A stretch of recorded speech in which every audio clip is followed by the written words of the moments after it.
अस्सलाम वालेकुम।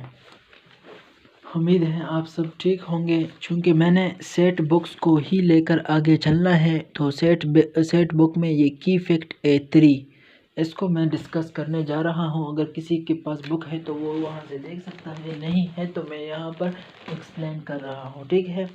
इसमें मैथ्स के कुछ इम्पोर्टेंट्स जो 4 रूल है उनके बारे में बताया है, जो कि मैं आपको बताता हूँ। रूल नंबर 1 ये कहता है कि अगर आपके पास दो पॉजिटिव नंबर हो, सही है, तो उनका जो रिज़ल्ट आएगा वो भी आपके पास पॉजिटिव आएगा। यानी आपने एडिशन करना होगा और साथ साथ जो साइन लगना होगा वो भी पॉजिटिव का आएगा।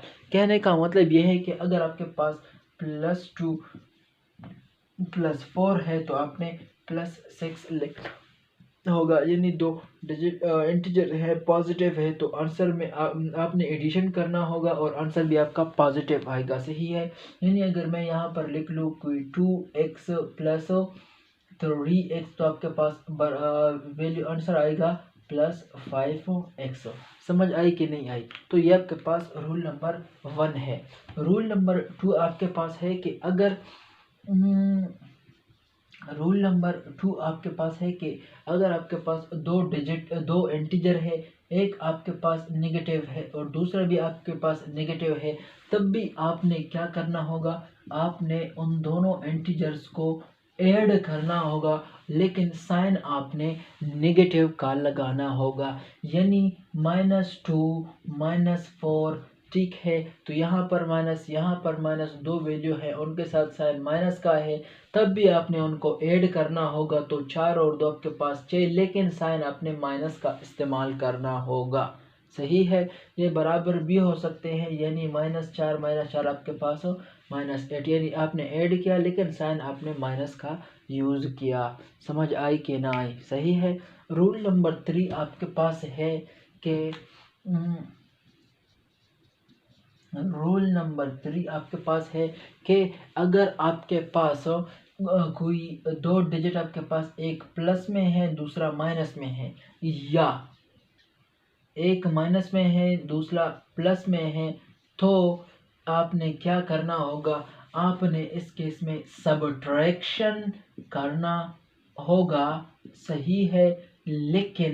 लेकिन साइन जो होगा वो आपने उस वैल्यू का लगाना होगा जिसकी एब्सोल्यूट वैल्यू ग्रेटर है। कहने का मतलब ये है जिसका मैग्नीट्यूड ग्रेटर है। यानी एक आपके पास है 3, एक आपके पास है 5, तो आपने वो साइन लगाना होगा जो आपके पास 5 के साथ हो, सही है। यानी मेरे पास है -3 + 5, सही है। तो माइनस प्लस मैंने माइनस ही सॉरी माइनस प्लस आपके पास मैंने सब्ट्रैक्शन करना है, मैंने माइनस ही तो करना है। लेकिन तो अब अगर आप 5 से 3 माइनस करें तो आपके पास 2 आता है, लेकिन साइन मैंने उस वैल्यू का लगाना होगा जो आपके पास ग्रेटर हो, यानी उसके एब्सोल्यूट वैल्यू ज़्यादा हो, यानी उसका मैग्नीट्यूड ज़्यादा हो। समझ आई कि ना आई? ठीक है। तो ये आपके पास तीसरा रूल है, सही है।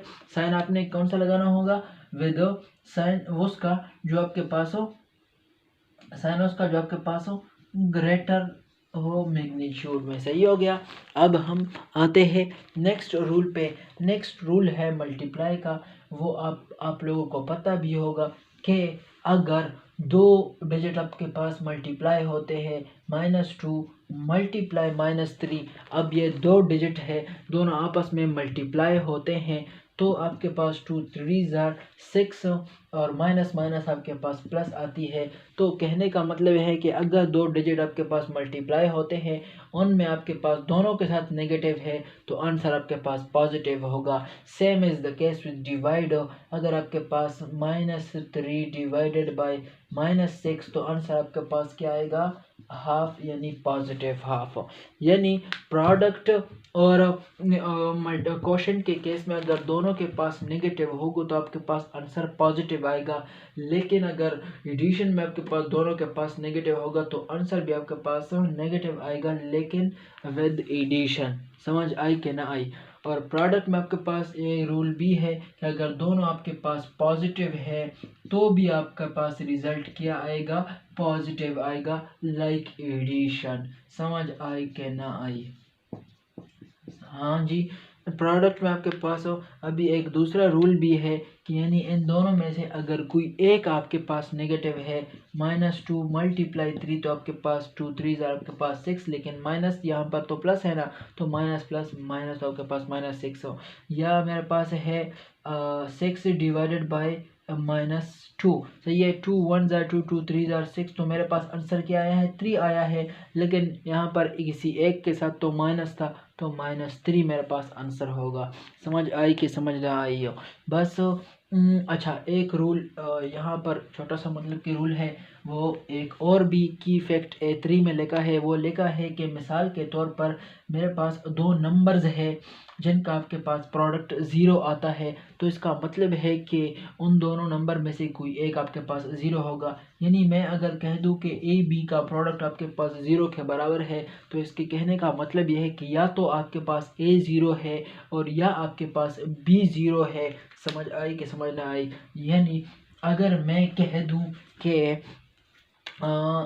एक्स प्लस वाई और X minus Y is equal to 0, तो इसके कहने का मतलब ये है कि या तो ये, इन दोनों में तो प्रोडक्ट है ना, एक्स प्लस वाई और एक्स माइनस वाई में तो प्रोडक्ट है ना, सही है, मल्टीप्लाई है ना, जब कुछ ना हो तो मतलब कि मल्टीप्लाई है ना, तो इसका मतलब है कि या तो आपके पास एक्स प्लस वाई 0 के बराबर है और या आपके पास एक्स माइनस वाई आपके पास 0 के बराबर है। समझ आई कि ना आई? बस की फैक्ट A3 में यही कुछ लिखा था। सही हो गया?